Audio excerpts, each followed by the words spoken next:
Halo guys, balik lagi bersama gue di sini tentunya di channel Mr. Randy.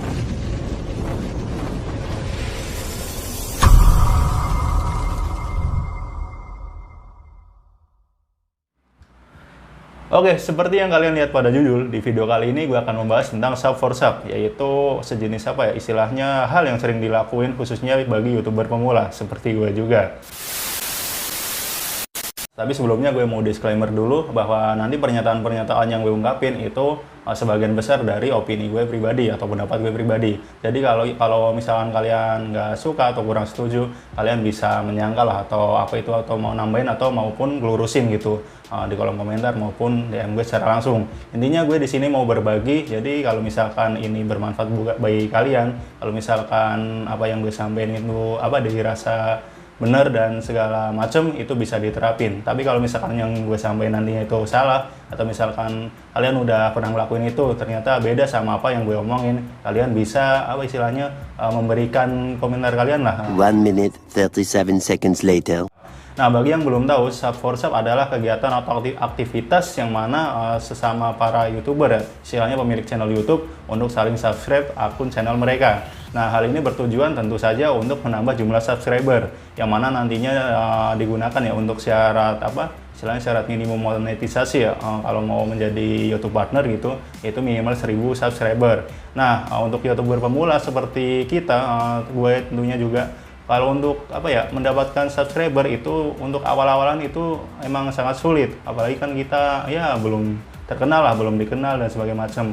Mungkin ada yang subscribe itu kalau kita promosiin ke misalkan sosial media kita, ke WA, ke IG, Facebook dan lainnya. Nah, selain kita mempromosikan melalui media-media sosial tersebut ke apa ya, ke istilahnya teman atau misalkan kerabat yang kita kenal, kita juga bisa saling apa ya, mempromosikan channel kita ke sosial media tetap sama, tapi wadahnya beda, yaitu dalam bentuk grup biasanya.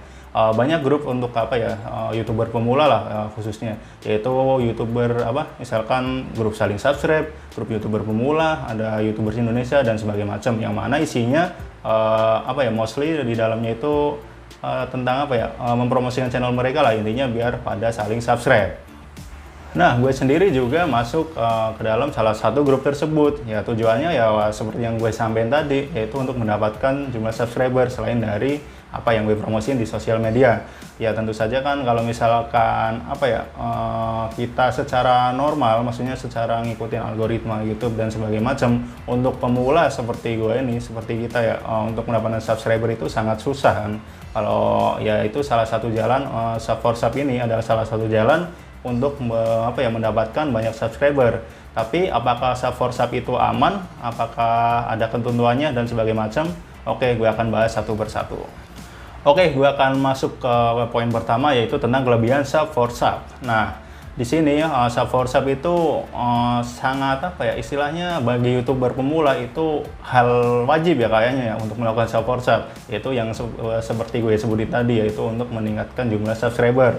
Nah, di sini gue akan menyampaikan pendapat gue apa kelebihan sub for sub, dan juga gue juga udah apa ya istilahnya mencari info juga dari teman-teman gue yang sesama punya channel YouTube dan mereka juga udah pernah sub for sub. Nah, poin pertama yang gue dapat kelebihannya yaitu sub for sub itu ya tentu saja satu, yaitu menambah jumlah subscriber dengan apa ya porsi yang kita inginkan. Nah, misalkan di grup ada yang namanya apa ya, kita posting tuh di grup Facebook ya, terutama itu ada salah satu grup namanya YouTuber pemula. Nah, di situ itu isinya kebanyakan ya YouTuber pemula sesuai namanya. Nah, di situ biasanya kita mempromosikan channel kita, entah itu dalam bentuk langsung naruh link, naruh satu video, maupun naruh cuma nulis nama kita doang. Nah, dengan adanya wadah tersebut, yaitu grup tersebut, jadi kita sama YouTuber pemula itu apa ya saling diuntungkan gitu. Misalkan ya seperti tadi kita drop link, kita nulis channel kita, nanti ada yang subscribe dan kita juga dituntut untuk menyuruh subscribe balik gitu. Tapi dalam prosesnya itu nggak sekedar apa ya, sekedar saling sub doang lah. Kita misalkan ngunjungin link yang ada di situ, kita klik langsung kita subscribe, nggak bisa seperti itu prosesnya, karena ada yang namanya pedoman standar komunitas di YouTube, yang mana itu bisa terkena spam.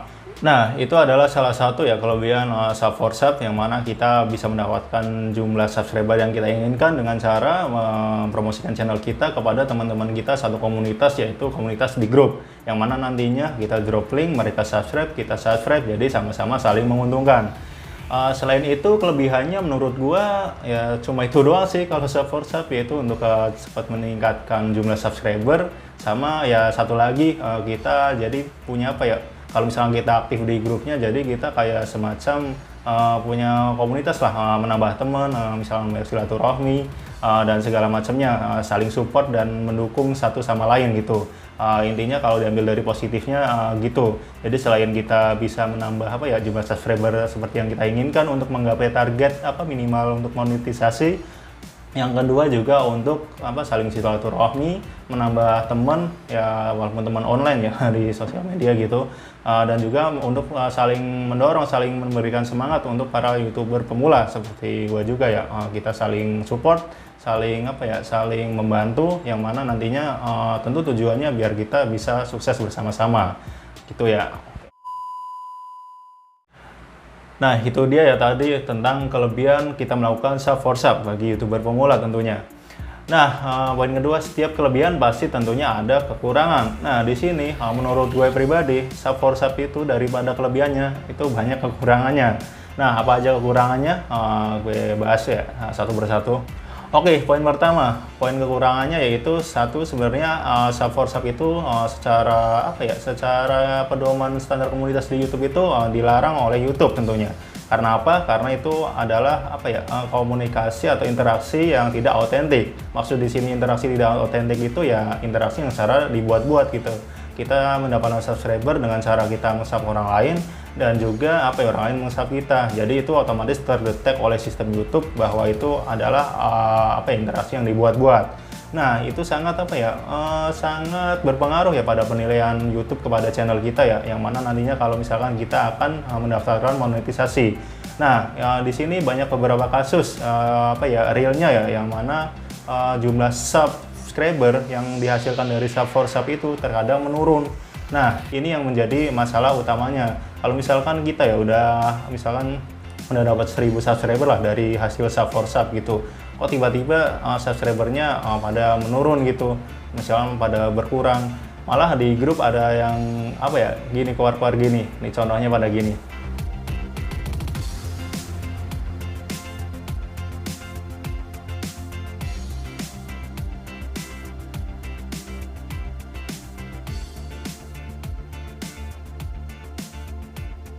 Nah, itu dia ya, jadinya apa yang grup yang tujuannya tadi untuk membuat silaturahmi, untuk saling menyemangati, dan untuk saling support lah satu sama lain, jadinya gini nih, saling menyalahkan. Padahal mereka nggak tahu, gue bukannya so tahu di sini ya, ini emang apa ya, gue dapat juga dari para senior-senior di YouTube tentang apa ya, tentang sub for sub ini, kelebihan kekurangannya terutama. Nah, mereka nggak memahami bahwa subscriber mereka berkurang itu karena itu dianggap spam oleh YouTube. Mengapa dia bisa dianggap spam gitu? Nah, yang seperti tadi gue sampaikan, kelebihan sub for sub itu, yang mana sebelum kita subscribe video orang itu kan kita harus menonton dulu minimal untuk ya paling minimal semenit, 2 menit, atau bahkan lebih apa ya, lebih banyak menitnya itu lebih bagus gitu. Tapi tetap saja apa ya, itu semua juga bakalan kedetek. Karena apa? Karena misalkan kita saling subscribe, misalnya sub for sub memakai akun utama, misalkan kita subscribe nih, misalkan akun A gitu, kita udah nonton video dulu nih, misalkan kan tadi di grup dia udah naruh link, nonton selama misalnya 5 menit, baru kita subscribe, like. Ntar gantian si A nonton akun kita, nonton video kita, maksudnya di akun channel kita, dia nonton juga 5 menit, dan itu kan itu istilahnya deal ya. Nah, tapi suatu saat itu biasanya akan terdetek oleh YouTube bahwa itu interaksi yang tidak autentik, atau apa istilahnya dianggap spam karena itu interaksi yang dibuat-buat. Nah, jadi bisa jadi YouTube menghapus daftar subscriber itu, padahal kita sendiri itu nggak unsubscribe. Nah, seperti yang kalian lihat tadi itu ya, jadinya kayak perdebatan, kayak misalkan jadi apa ya, menambah emosi orang ya, istilahnya memancing emosi yang nantinya bakal membuat kegaduhan. Satu nuduh kalau apa ya, nggak amanah, nggak itu sebagai macam, padahal yang satunya yang dituduh itu ya emang bener-bener yang nggak unsubscribe, emang itu dari sistem YouTube-nya kalau itu dianggap spam, jadinya dihapus lah. 1 minute 37 seconds later. Oke, itu poin pertama ya, yaitu sub for sub itu jelas-jelas melanggar ketentuan YouTube, yaitu standar komunitasnya, yang mana itu adalah interaksi tidak autentik. Nah, sekarang gue akan menjelaskan poin yang berikutnya, tentunya berdasarkan pendapat gue pribadi ya. Ini. Nah, jadi poin kedua yaitu tentang kekurangan Sub4Sub itu menurut gue yaitu pada jumlah views atau viewers. Nah, kalau misalkan kita udah mendapatkan 1000 subscriber, 2000 subscriber, 5000 subscriber dan itu semua dari hasil Sub4Sub, gue yakin, gue jamin si views-nya pasti jauh dari itu, malah perbandingannya mungkin nggak ada 1/10. Karena apa? Karena orang yang Sub4Sub itu kan otomatis sebelumnya nonton channel kita kan, tapi mereka nggak tertarik, istilahnya itu secara paksa gitu. Nah, dengan cara paksa itu kalau kita upload video lagi, kalau memang video kita nggak menarik bagi mereka, bagi yang udah subscribe kita, nggak mungkin lah mereka nonton. Kan tujuan utamanya kan tadi kan saling subscribe. Ya udah itu doang, udah saling sub ya udah, misalkan itu mau permanen mau enggak, misalkan itu nggak dihapus oleh YouTube-nya, masih jadi subscriber murni gitu, tetap aja misalkan kita upload video gitu nggak ada yang nonton kalau nggak bener-bener akun video yang kita buat itu menarik, atau misalkan video kita yang benar-benar disukai oleh subscriber kita gitu. Oke, mungkin bagi sebagian YouTuber itu nggak masalah ya viewsnya mau dikit, yang penting subscribernya itu banyak. Tapi menurut gue pribadi, bahkan sebagian besar pasti menganggap views itu lebih penting. Soalnya apa? Kalau misalkan kita mau mendaftarkan monetisasi, yang tadi kan tentu saja dengan 1000 subscriber, dan satu lagi jangan lupa 4000 jam tayang. Nah, kalau kita cuma punya 1000 subscriber doang kan nggak bisa tuh kalau misalkan 4000 jam tayangnya belum terpenuhi gitu kan. Nah, untuk mendapatkan 4000 jam tayang kan emang susah ya bagi YouTuber pemula seperti kita gitu. Ya ada salah satunya ya bahasanya mirip Sub4Sub sih, yaitu view for view. Jadi ya kayak tadi naruh drop link, saling view berapa menit gitu. Ya nyampe misalkan ada video 10 menit tonton sampai habis yang gitu-gitu bisa sih dilakuin, tapi itu menurut gue sangat menguras waktu dan juga kuota. Apalagi misalkan cuma 10 menit untuk mencapai 4000 jam tayang, butuh berapa kali aja gitu nonton kan, butuh berapa kali saling tukar views gitu. Intinya kan gitu. Nah, di sini makanya gue pribadi menekanin gue nggak terlalu mengejar jumlah subscriber dulu ya, bukan menurut gue nggak penting, subscriber tetap penting sih bagi gue, soalnya kan istilahnya gue juga mengejar untuk akun ini bisa dimonetisasi kan. Yang gue kejar pertama yaitu adalah jam tayangnya. Nah, bagaimana untuk mendapatkan jam tayang biar biar mencapai 4000 dulu lah minimal, itu ya otomatis ya kita harus membuat video yang benar-benar menarik, yang disukai oleh orang. Kalau misalkan kita ngandelin dari misalkan subscriber kita udah banyak, tapi mereka nggak tertarik sama video kita, kan mereka otomatis nggak nonton video kita kan. Nah, bagaimana kita dapat view kalau nggak gitu? Nah, ya kalau untuk mendapatkan views ya tentunya salah satunya tadi membuat video menarik, dan juga judul, thumbnail segala macam itu harus menarik, isinya menarik, baru orang mau nonton video kita. Apalagi kalau misalkan udah kecantol oleh algoritma YouTube sendiri, itu akan lebih mudah lagi karena mungkin video kita direkomendasikan oleh YouTube. Yang tadinya nggak tahu channel kita, pada tahu channel kita, pada nonton. Apalagi kalau misalnya ada yang share, itu akan menambah jumlah views kita. Nah, itu dia tentang kelebihan dan kekurangan dari Sub4Sub, yang mana pasti kalian udah tahu yang gue sampaikan itu banyakan ya kekurangannya, dan memang prakteknya di lapangan ya emang seperti itu, banyakan kurangnya daripada kelebihannya. Nah, tapi gue sendiri di sini bukan soal mau ngasih tahu ngelarang dan sebagainya. Sub4Sub boleh, asalkan ya seperti tadi yang gue udah omongin, kalau misalkan ya nggak langsung asal subscribe gitu, subscribe langsung subscribe balik, itu jelas-jelas sudah dianggap oleh spam. Jangankan subscribe langsung subscribe balik, kita udah nonton video berapa menit baru subscribe, nah ganti udah nonton, itu juga bisa dianggap spam kan, apalagi yang seperti itu gitulah. Intinya untuk YouTuber pemula seperti kita, Sub4Sub itu sangat wajar, dan itu sangat dibutuhkan untuk menambah subscriber kita. Apalagi kalau misalkan channel kita nggak terduga nih jam tayangnya udah tercapai duluan, padahal subscribernya belum nyampe 1000. Nah, itu kan tentu saja kan kalau kita mau mendaftarkan monetisasi itu kan harus mencapai 1000 dulu ya. Nah, cara yang paling istilahnya paling gampang lah untuk mendapatkan 1000 subscriber itu ya dengan cara Sub4Sub tadi, tentunya dengan cara yang aman gitu kan. Nah, dari hal panjang lebar tersebut yang gue omongin, gue menyimpulkan bahwa Sub4Sub itu boleh dilakukan asal dengan cara yang aman dan tidak dianggap spam oleh YouTube. Nah, itu juga kan demi perkembangan channel kita gitu kan. Tapi di sini gue menitik beratkan kepada konten kita. Nah, kalau kita misalkan mau subscriber datang dengan sendirinya, views datang banyak gitu, kan otomatis itu tergantung isi konten kita kan. Apa konten kita menarik untuk ditonton orang, ataukah misalkan ya ada sesuatu yang orang itu bisa nonton channel kita gitu kan, istilahnya gitu.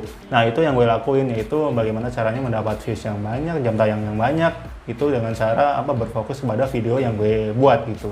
Nah, tentu saja semua yang gue sampaikan tadi belum tentu menurut kalian itu benar dan sebagainya, karena kondisi bisa berbeda-beda dengan akun yang berbeda-beda. Istilahnya kondisi di sini belum tentu sama dengan kondisi yang di sana. Jadi itu apa yang gue sampaikan ya real dari opini gue pribadi dan juga pengalaman nanya-nanya kepada teman maupun nonton video-video para senior YouTuber ya yang membahas tentang itu, dan gue simpulin sendiri seperti itu. Nah, kalau misalnya kalian nggak setuju dengan pendapat gue ya kalian bisa komen di bawah lah nggak setujunya di hal mana, dan berikan pembenarannya gitu. Jangan asal nggak setuju gitu, istilahnya kan gitu. Kita juga perlu buktikan. Ya intinya gue di sini cuma sekedar sharing apa yang gue dapat selama baru sebulan nge-YouTube sih, belum lama ya, jadi masih emang benar-benar noob. Tapi dari sebulan ini gue banyak belajar istilahnya bagaimana cara mendapatkan subscriber, viewers, dan segala macam. Yang alhamdulillah sampai saat ini gue udah nggak menggunakan sub lagi, dan alhamdulillah subscriber datang dengan sendirinya. Walaupun jumlahnya nggak bisa kalian lihat ya, emang gue sembunyiin tentunya dengan alasan yang ya nanti mungkin akan gue bahas sih di video berikutnya. Tentunya juga buat ngefek ke channel lah, ke channel ini gitu. Oke, satu lagi semangat buat kita, khususnya YouTuber pemula ya, agar terus konsisten dalam mengupload video. Tentunya agar videonya semakin banyak sering yang nonton, subscriber datang sendiri, dan nantinya channel kita akan sukses dan berkembang. Amin. Oke, jadi itu adalah opini atau pendapat gue mengenai tentang kekurangan dan kelebihan sub4sub. Tentunya kalau misalkan video ini bermanfaat bagi kalian, gue sangat bersyukur. Dan kalau misalkan kalian yang ingin menyampaikan pendapat lain, kalian bisa tulis di kolom komentar, yang mana itu buat belajar kita bersama agar channel kita tentunya YouTuber pemula ya seperti kita dapat berkembang secara istilahnya secara autentik lah ya, istilahnya bagaimana orang menonton video kita, orang subscribe kita dengan sendirinya. Nah itu kan yang dituju, biar misalkan kita nggak usah repot-repot kayak tadi sub4sub, views for views, dan segala macamnya. Oke, terima kasih bagi kalian sudah menonton. Semoga apa yang gue sampaikan itu bermanfaat. Like kalau misalkan kalian suka video ini, dan dislike aja kalau misalkan kalian nggak suka. Always be positive, keep calm and carry on. See you in the next video.